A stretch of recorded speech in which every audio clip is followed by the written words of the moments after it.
Uzun boylu, kara çaşlı. Көп деле сулуу эмес, эми көп деле күн эмес, орточулукта жакшы болот. Татмака кыздар, силерге ошо.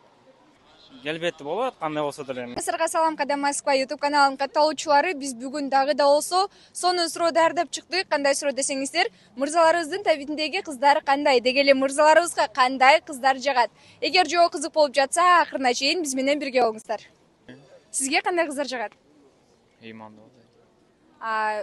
Келбетине басым жасасак.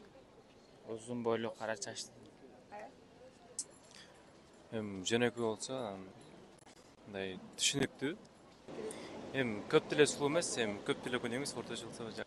Ыймандуу. Келбетине басым жасасак. Келбети маанилүү эмес. Hicapta kızlar. Хиджаптагы келбетине басым жасасак.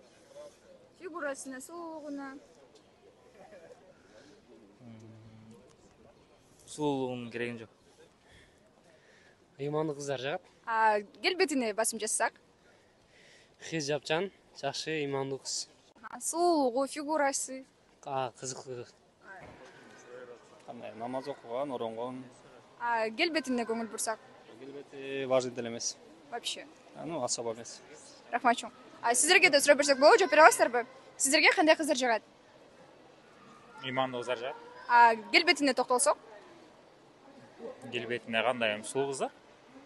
Татмака кыздар, силерге ошо. Сизге кандай кыздар жагат?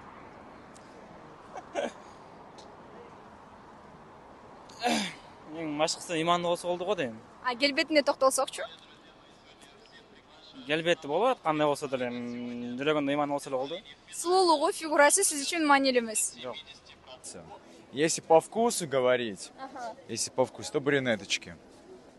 Достор, сиздер үчүн даярдаган кызыктуу сурообузга жооп алып бүттүк. Кадам Москва YouTube каналына катталганды унутпаңыздар. Эгер сиздерди кызыктырган кандайдыр бир суроолор болсо, комментарийге сөзсүз түрдө жазып кетиңиздер. Ал суроолорго да жооп алган аракет кылабыз.